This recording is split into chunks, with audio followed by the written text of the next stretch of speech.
नमस्कार माझ्या गोड मैत्रिणींनो, तुमचं या माझ्या यूट्यूब चॅनलमध्ये स्वागत आहे. तुम्हाला धुलीवंदनाच्या हार्दिक शुभेच्छा. आज आपण बनवणार आहोत उडीद वडा आणि सांबर. सांबर बनवण्यासाठी मी मोठी वाटी तुरीची डाळ घेतली आहे व छोटी वाटी मुगाची डाळ घेतली आहे. ती मी पाण्याने स्वच्छ धुवून घेतली आहे. 3 पाण्यामध्ये धुतल्यानंतर डाळ एकदम स्वच्छ होते. त्यामध्ये मी 2 ग्लास पाणी टाकले आहे व तो कुकर गॅसवर ठेवून त्याच्या मी 3 शिट्ट्या घेतल्या आहेत. बघा आता आपली डाळ किती छान शिजली आहे, छान दिसते ना. आता आपण सांबारची तयारी करूया. सांबार बनवण्यासाठी 2 छोटे कांदे, 2 टोमॅटो, 1 बटाटा व 2 शेवग्याच्या शेंगा घेतल्या आहेत. आता आपण फोडणीची तयारी करूया.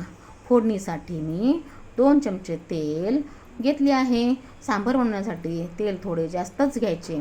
त्यामध्ये मी जिरे, कढीपत्ता टाकला आहे. कढीपत्ता टाकताना माझा शॉर्ट कट झाला आहे. त्यामध्ये मी कांदा, टोमॅटो टाकून लसूण, अद्रक आणि कोथिंबीर आणि हिरव्या लसणाची पात मी वाटून घेतली होती. त्याचे मी 2 चमचे टाकले आहे. आता हे छान परतून घेतलं आहे. त्यामध्ये मी बटाटा टाकून घेतला आहे व शेवग्याच्या शेंगा टाकल्या. त्याही मी त्यामध्ये छान मिक्स करून घेतलं. थोडं तेलामध्ये शिजू दिलं आहे. आता आपण मसाले टाकायला सुरुवात करूया. आपण 1 मोठा चमचा सांबर मसाला टाकला आहे. हा मी मसाला एव्हरेस्ट मसाला टाकला आहे. आता गरम मसाला 1 चमचा, 2 चमचे काश्मीरी मिरची पावडर टाकली आहे. त्यामुळे आपल्या सांबारला छान कलर येतो. आणि अर्धा चमचा हळद टाकली आहे. त्यामुळे ही आपलं सांबार छान दिसतं. आणि ते मसाले टाकल्यानंतर मी छान परतून घेतलं आहे व त्यामध्ये शिजलेली डाळ टाकून घेतली आहे आणि ती त्यामध्ये मिक्स करून घेतली आहे. आता आपण ह्यामध्ये टाकण्यासाठी पाणी गरम करून घेतलं होतं. त्यामध्ये मी गरम पाणी टाकलं आणि डाळ एकजीव करून घेतली आहे. डाळ त्यामध्ये एकजीव झाल्यानंतर त्यामध्ये मी कोथिंबीर टाकून घेतली आहे. 1 उकळी आली की त्यामध्ये मी चवीपुरतं मीठ टाकलं आहे. कोणी ह्यामध्ये गूळ आणि चिंच टाकतात, पण माझ्या घरी कोणी खात नाही, त्यामुळे मी त्यामध्ये गूळ आणि चिंच नाही टाकलं. आता बघा उकळी आल्यानंतर आपल्या सांबारला किती छान कलर आला आहे. बघा झाले आपले सांबार तयार. आता आपण वड्याची तयारी करूया.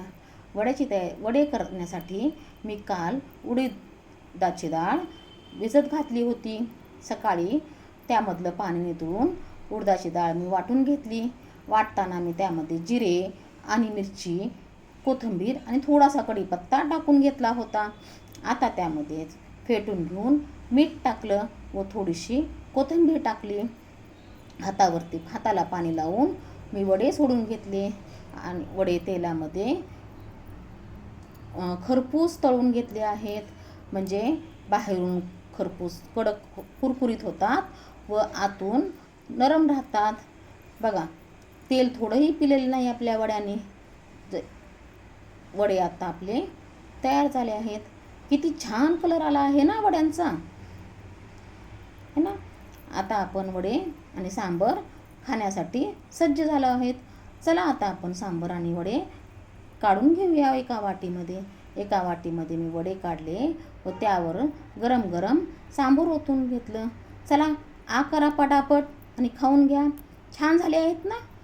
माझं हे यूट्यूब व्हिडिओ तुम्हाला थोडाही आवडला असेल तर लाईक, शेअर आणि सबस्क्राईब करा. बाय.